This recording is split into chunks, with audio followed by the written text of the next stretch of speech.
च्या भागात आपण पाहत आहोत की राणे नावाचा गुंड शिवाच्या घरी येऊन आशुतोषला धमकी देत असतो. आशुतोषने त्याच्या केलेल्या अपमानामुळे तो खूप चिडलेला असतो. त्यावर सीताई घाबरून पोलिसांना फोन करायला जाते, पण आशू तिला थांबवतो. तो गुंड आशुतोषला धमकी देऊन तिथून निघून जातो. इकडे सगळेच जण खूप टेन्शनमध्ये असतात. सीताई म्हणते, काय हा प्रकार मला अजिबात आवडलेला नाही. त्यावर आशूचे बाबा त्याची बाजू घेत म्हणतात की सीता, यात आशूचं काही चूक नाही आहे. सीताई म्हणते की घरापर्यंत गुंड येऊन गेले तरीही तुम्ही त्याचीच बाजू घेताय. त्यावर लक्ष्मण काका देखील म्हणतो, पोलीस कंप्लेंट केली ते ठीक आहे, पण त्याच्यावर हात उचलण्याची कोणती पद्धत झाली, त्यामुळे गोष्टी अजून वाढत जातात. सीताई देखील आशूवर खूप चिडलेली असते. ती म्हणते की जो सगळा प्रकार घडला आहे तो कोणामुळे घडला आहे हे मला माहिती आहे. शिवामुळेच आशू असं वागला. कीर्ती देखील लगेच सीताईचा पॉईंट पकडते आणि शिवाला दोष देत असते. सुहास पण कीर्तीच्याच बाजूने बोलतो. सीताई म्हणते, हो बरोबर आहे, कारण याआधी आशू कधीच असं वागला नाही. त्यावर आशुतोष म्हणतो की कारण आपल्यावर अशी वेळ कधीच आली नव्हती.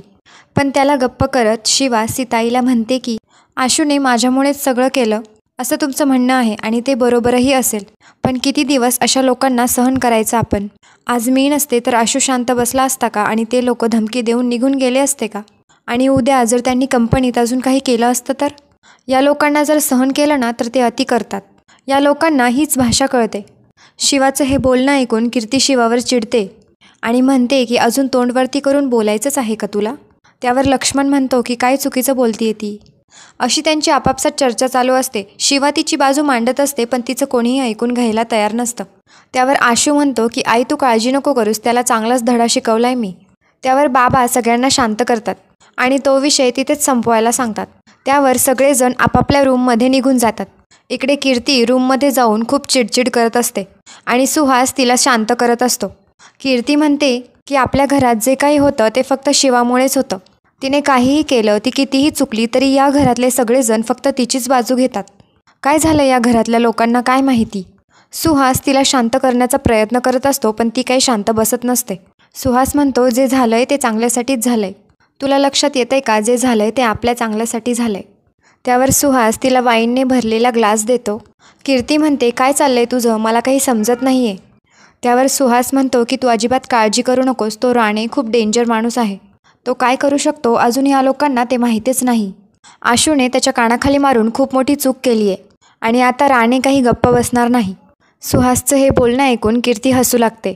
कीर्ती सुहासला म्हणते की या सगळ्यामध्ये आशूपेक्षा शिवाला सगळं भोगावं लागलं पाहिजे, असं काहीतरी कर.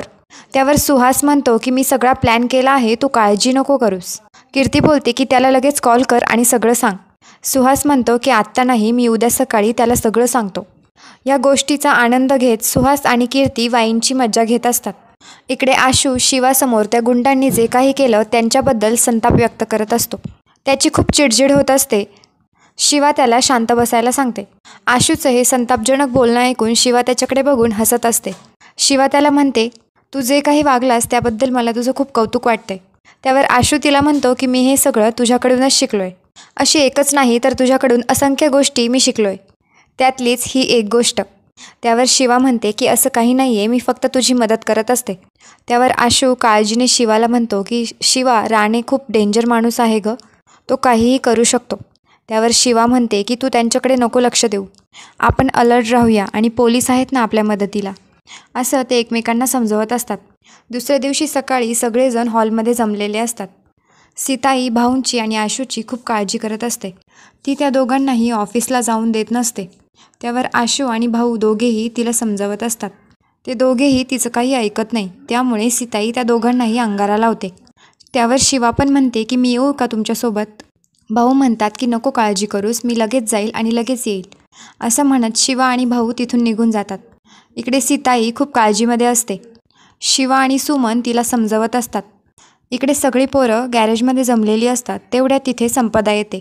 सगळेजण संपदाला चिडवत असतात आणि तिच्याकडून पार्टी मागत असतात.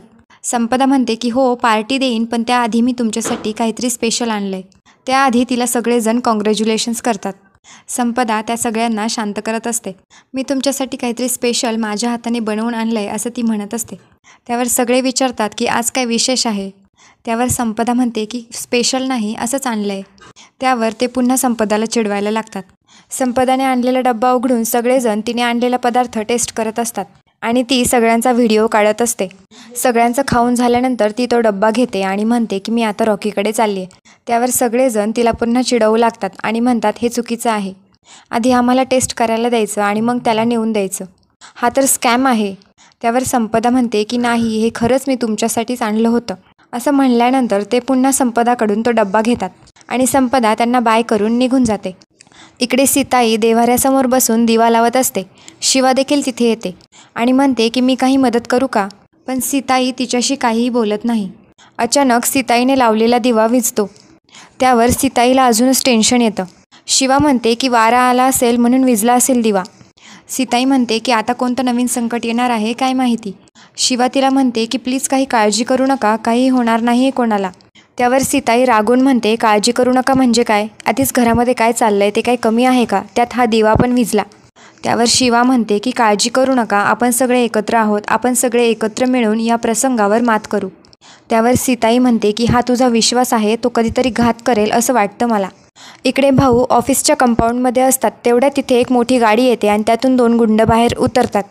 ते त्यांच्या नाकाला रुमाल लावतात आणि त्यांना गाडीमध्ये बसवतात. हे सगळं वॉचमॅन पाहत असतो. तो त्यांना वाचवायचा प्रयत्न करतो पण त्याचा प्रयत्न अयशस्वी ठरतो. ते गुंड वॉचमॅनला धक्का देत भाऊंना किडनॅप करून तिथून घेऊन जातात. वॉचमॅन खूप प्रयत्न करतो पण त्याचा काही उपयोग होत नाही. इकडे सीताईच्या मनाला खूप हुरहुर लागलेली असते. शिवा तिला समजवत असते पण ती काही समजून घ्यायला तयार नसते.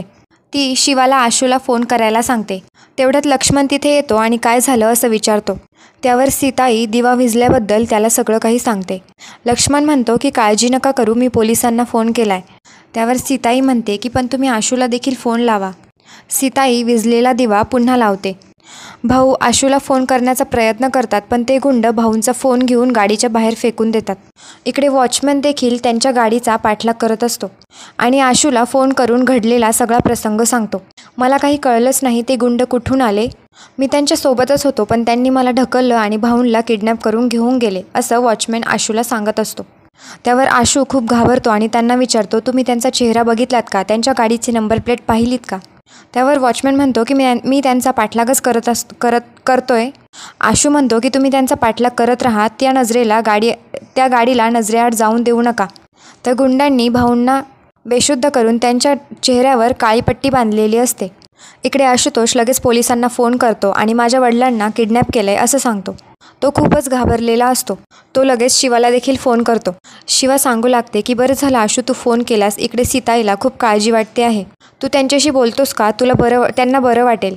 त्यावर आशू शिवाला म्हणतो की सीताईची जी भीती होती ती खरी ठरली, भाऊंना कोणीतरी किडनॅप केलं आहे. हे ऐकून शिवाला देखील खूप मोठा धक्का बसतो.